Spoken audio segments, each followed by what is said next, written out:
Bayangkan dua negara besar Tiongkok yang GDP-nya 20 triliun dolar dengan Amerika yang GDP-nya 25 triliun dolar saling serang perang militer. Tiongkok yang merupakan negara produsen dunia nomor 1 dan Amerika negara pengendali informasi teknologi dan energi nomor 1 di dunia berperang secara militer. Akankah hal ini terjadi? Maka yang pertama-tama dilihat paling gampang adalah sifat pemimpin nomor 1-nya saja. Biden yang partainya suka perang dan sering cari perkara, mau perang dunia pertama, Demokrat partainya yang memasukkan Amerika ke perang dunia pertama di zaman Woodrow Wilson, Franklin Delano Roosevelt di perang dunia kedua, Lyndon B. Johnson di perang Vietnam, krisis ekonomi, krisis politik di tahun 98, hajar Indonesia pakai economic hitman-nya adalah era Clinton, hajar Bung Karno diganti Pak Harto, era Kennedy dan LBJ, Lyndon B. Johnson, semua dari Partai Demokrat. Sementara pemimpin Tiongkok yang doyan perang hanya Mao Zedong melawan Chiang Kai-shek sejak tahun 1928 hingga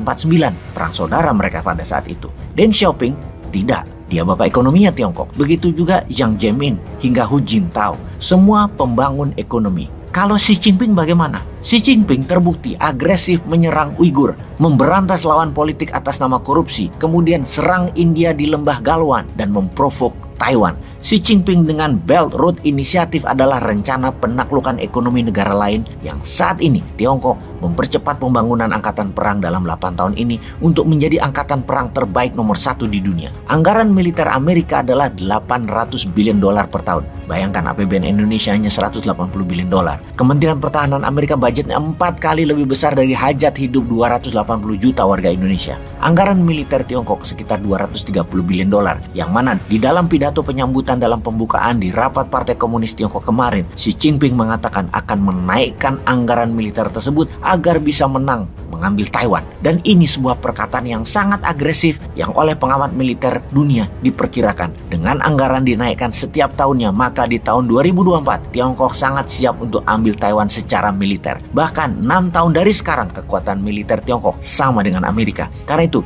berkali-kali dalam narasi Bosman mengatakan kalau Amerika tidak serang Tiongkok di Laut Cina Selatan sekarang-sekarang ini, maka akan selamanya Amerika tidak akan bisa mengalahkan Tiongkok. Di tahun 2045 Amerika adalah negara nomor 4 kekayaan GDP dunianya dan tidak akan bisa jadi nomor 1 lagi. Dua negara akan menjadi rebutan posisi paling atas adalah Tiongkok dan India. Indonesia kalau mau diperhitungkan maka era reformasi harus selesai di tahun 2024. Ganti dengan era New Mind. Kelihatannya tidak mungkin New Mind konsepnya bisa berubah. Sebuah era reformasi yang telah 25 tahun berkuasa, bahkan incumbent punya peluang masih bisa melanjutkan eranya di mana calonnya dan popularitas incumbent yang saat ini masih tinggi, maka era reformasi di tahun 2024 belum tentu berakhir. Walau paling tinggi hanya begini-begini saja ekonominya, negara plus keadilan bagi rakyatnya yang tidak pernah ada, namun dia begitu populer incumbentnya, ya sulit juga New Mind ini masuk. Tapi semua itu worth a try, layak dicoba bagi New Mind. Karena itu New Mind mengharap perang aja deh di Taiwan segera, biar dunia di reset.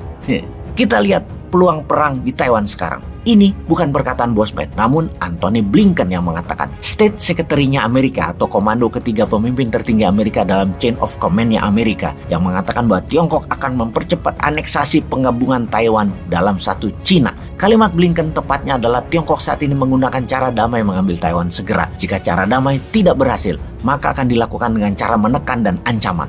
Ancaman ekonomi tentunya di awal. Kalau cara ancaman dan tekanan tidak berhasil, maka 100% Tiongkok akan ambil paksa Taiwan menggunakan kekuatan militer yang akan dibangun dalam segera. Assessment Blinken ini dari mana? Dari pidato Xi Jinping dalam rapat Partai Komunis Tiongkok yang diadakan setiap 5 tahunan. Dengan jelas, Xi Jinping mengatakan PLA, People Liberation Army Tiongkok akan menjadi world class fighting force. Untuk apa? Untuk menjalankan rencana satu Cina satu country. Selama ini one country two system, Tiongkok dan Taiwan.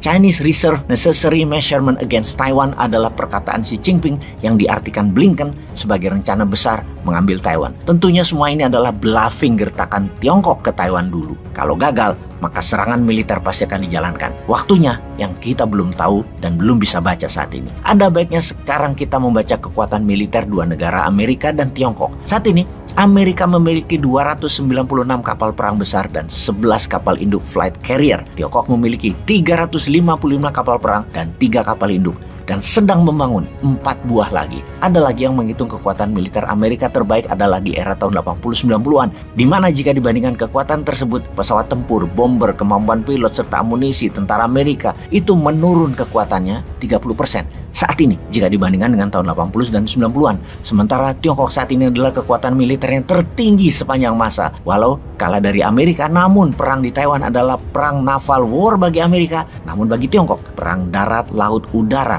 Karena jaraknya hanya 200 km selat Taiwan yang memisahkan Taiwan dari daratan Tiongkok, lebih mudah Tiongkok memenangkannya. Lalu bagi Indonesia bagaimana? Di tahun resesi, di tahun inflasi, di tahun harga-harga tinggi dan semakin mahal, ditambah perang semakin mendekat, apa rencana membuat Indonesia untuk menjadi negara nomor 1 di dunia di atas Tiongkok, di atas India, di atas Amerika di tahun 2045? Mana? Masa hanya opsinya perpanjangan jabatan atau ganti presiden doang sih?